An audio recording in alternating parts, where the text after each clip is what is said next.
ఫిబ్రవరి 26. పోరాటం యొక్క కాలము. నీ ప్రాచీన స్వభావము నీలో సజీవముగా ఉన్నంత కాలము అపవాది బయట నుండి నీ హృదయపు తలుపు తడుతూనే ఉంటాడు.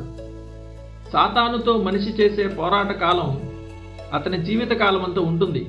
ప్రవక్త ఇర్మీయా తనను గురించి చెప్పుకున్నట్లుగా ప్రతి విశ్వాసి కలహమునకును జగడమునకును కారణమైన మనిషిగా ఉన్నాడు. ఇర్మీయా 15:10.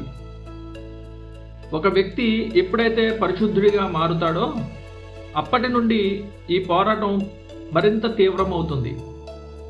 నీ ఆత్మీయ జన్మ మొదలుకొని శారీరక మరణం వరకు నీవు పరలోకం వైపు ముఖము త్రిప్పిన గడియ నుండి పరలోక ద్వారము లోపల అడుగు పెట్టేంత వరకు సాతానుతో, పాపముతో మరియు నీ స్వయముతో యుద్ధము చేయక తప్పదు.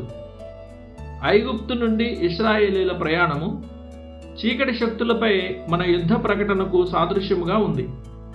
వారికి ఎప్పుడు నెమ్మది కలిగింది? వారు కనాను దేశం చేరుకునే వరకు వారికి విశ్రాంతి లేదు. ఈ భూమి మీద క్రైస్తవుడు ఎదుర్కొనే ఏ స్థితియు నెమ్మదిగా ఉండదు. అది సమృద్ధి అయినా లేదా శ్రమ అయినా మన రెండు చేతులకు పని ఉంటుంది. ఒక చేత్తో గర్వాన్ని, అలక్ష్యాన్ని అణిచివేయాలి. మరో చేత్తో విశ్వాసాన్ని, ఓపికను పైకి ఎత్తి పట్టుకోవాలి. క్రైస్తవునికి శోధన లేని సురక్షిత ప్రాంతము అంటూ ఈ భూమిపై ఎక్కడా లేదు. లోతు సుధమలోని దుష్టులతో పోరాడాడు. వారి అసహ్యకరమైన ప్రవర్తన చూసి అతని నీతిగల ఆత్మ ఎంతో వేదన చెందింది. మరి సోయరుకు వెళ్ళిన తర్వాత ఏమైంది? అతని సొంత కుమార్తెలే సుధమ అగ్ని కణాన్ని అతని పడక గదిలోకి తెచ్చారు. ఫలితంగా అతడు కామముతో రెచ్చగొట్టబడి పాపములో పడ్డాడు. ఆదికాండము 19:30-38. మేము ఫలానా కుటుంబంలో ఉంటే, ఫలానా పరిచర్యలో ఉంటే, లేదా ఫలానా శోధనలు లేకపోతే ఇంత బలహీనమైన క్రైస్తవులముగా ఉండేవాళ్ళము కాదు అని కొందరు అనుకుంటారు. అనారోగ్యంతో ఉన్న వ్యక్తికి గాలి మార్పిడి కొంత మేలు చేయవచ్చు.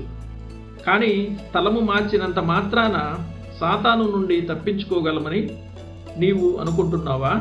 లేదు. నీవు ఉదయకాలపు రెక్కలు కొట్టుకుని ఎగిరిపోయినా వాడు నిన్ను వెంటాడుతాడు.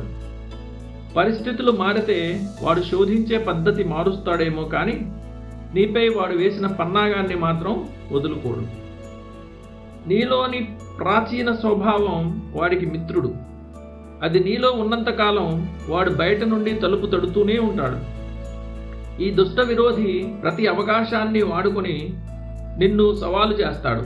నీవు దేవుని రాజ్యం కోసం మోకరించి చేతిలో తాపీ పట్టుకుని విత్తనాలు విత్తుతున్నప్పుడు కూడా నీ వెనుక నుండి దొంగచాటుగా వచ్చి దాడి చేయడంలో వాడు ఆనందిస్తాడు.